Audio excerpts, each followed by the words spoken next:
Então é isso aí, galera, animação total, mais um vídeo aqui para o canal, né? Hoje vamos falar sobre um tópico específico da disciplina Ciências Políticas e Teoria do Estado. Vamos falar sobre as revoluções, né? Então temos que revolução nada mais nada menos é do que uma ruptura social e política com a ordem vigente à época dos fatos,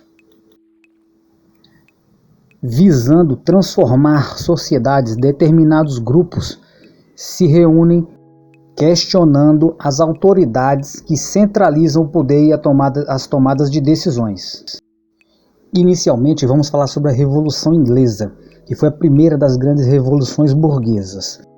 Aconteceu em um momento do século XVII em que o modelo monárquico absolutista já estava sendo questionado em quase toda a Europa, especialmente porque uma nova classe emergente, a burguesia, tinha pouca ou nenhuma participação no processo político. No século XVII, a Inglaterra foi desestabilizada por um conjunto de revoltas sociais, que acabaram por instituir aquele que se tornaria um dos valores mais sagrados das democracias liberais modernas, o constitucionalismo. Esse que está fundado na premissa de que o poder do Estado deve estar limitado à lei. A Revolução na Inglaterra foi um processo plural, cheio de idas e vindas e atravessado por diversas guerras civis. A burguesia inglesa, que era um grupo influente devido ao processo de cercamento dos campos, sentia-se subrepresentada na estrutura monárquica. Nesse processo, o rei Carlos I foi morto em janeiro de 1649, no primeiro regicídio, ou seja, assassinato do rei, em execução pública, em nome da autoridade do povo. Depois da execução de Carlos I, a Inglaterra viu ainda a formação de uma ditadura comandada por um líder militar chamado Oliver Cromwell. A monarquia foi restaurada com a dinastia Stuart e uma nova guerra civil. A Revolução Gloriosa, em 1688, instituiu a primeira monarquia constitucional da história. A soberania passando a lei. Essa sendo nada mais nada menos do que a manifestação de vontade do povo.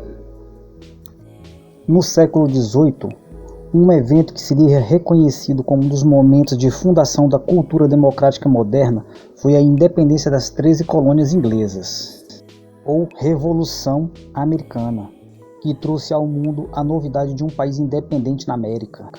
Aqui não se questionava a monarquia ou a autoridade do rei, mas sim o parlamento. As colônias, insatisfeitas, questionavam o parlamento, acreditando que seus direitos estavam sendo atacados, bem como viam as suas liberdades em risco. Os conflitos entre as colônias e o parlamento começaram logo após o fim da Guerra dos 7 Anos. Nesse contexto, tendo saído da guerra com as contas desequilibradas, o parlamento britânico apertou o rigor em suas relações mercantis com as colônias. Diante da recusa do parlamento inglês em atender às reivindicações das colônias, os representantes coloniais reuniram-se em 1776, quando Thomas Jefferson redigiu a Declaração de Independência dos Estados Unidos. Começou então um ciclo de conflitos que se arrastaria até 1783, com a vitória das colônias no fim. Por fim, falaremos sobre a Revolução Francesa.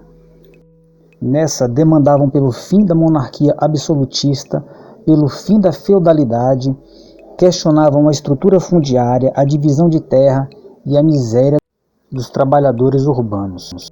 Resumidamente, representando a desigualdade presente à época na França, temos a figura do rei Luís XIV e do seu castelo de Versalhes. Dentre as insatisfações, uma que saltava aos olhos era o fato de o clero e a nobreza serem livres de impostos. Esses dois grupos eram considerados o primeiro e o segundo estado. Assim, grupos como os girondinos e os jacobinos apresentavam propostas, sejam elas sociais, políticas ou civis. Nesse cenário, tínhamos as figuras dos girondinos, que eram representados pela alta burguesia, essa mais conservadora, e, por outro lado, os jacobinos, que representavam a baixa burguesia, essa mais radical. Além desses dois grandes grupos, tínhamos os camponeses e os sans-culottes. Essas quatro classes representavam o que ficou convencionado como o terceiro estado. Insatisfeito com a possibilidade de ser ouvido e ter suas propostas acatadas, o terceiro estado fecha-se em uma reunião com seus deputados e alguns simpatizantes e promete criar uma constituição para a França. A Assembleia assume o nome de Assembleia Nacional Constituinte. Entre as principais iniciativas está a nacionalização dos bens da Igreja, o decreto da abolição da feudalidade, a criação da Declaração dos Direitos do Homem e do Cidadão, entre outros. O primeiro Estado, na figura do rei e de seus deputados, reluta e mantém a isenção de impostos e demais benefícios para o primeiro e para o segundo estado, mantendo uma desigualdade com os demais. A fragilidade do rei era enorme. O povo invadiu o seu palácio e o destronou em 1792. A Convenção Nacional é uma das fases da Revolução, composta por 3 governos, 2 girondinos e 1 jacobino. Enquanto no poder, os girondinos propuseram uma nova constituição para um governo republicano. O governo teria o voto censitário e seria comandado pela Assembleia de Deputados. Porém, os jacobinos haviam estabelecido um governo paralelo, a Comuna Popular. A Comuna, depois dos deputados da Assembleia, estabeleceu um novo governo.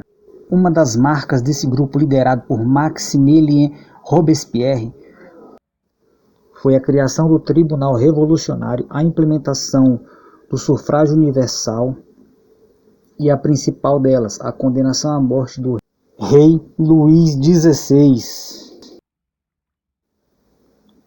Os girondinos, aliados ao povo insatisfeitos, tomam o poder dos jacobinos, retomam a ideia do voto censitário e executam o líder jacobino Maximilien Robespierre. Os girondinos investem alto no exército. Daí surge uma grande figura, Napoleão Bonaparte. Esse fica para um próximo vídeo. É isso aí, galera, um vídeo um pouco mais extenso, mas esse assunto demanda muito tempo e a gente tenta falar da melhor forma possível, de uma maneira bem resumida, é claro. Valeu!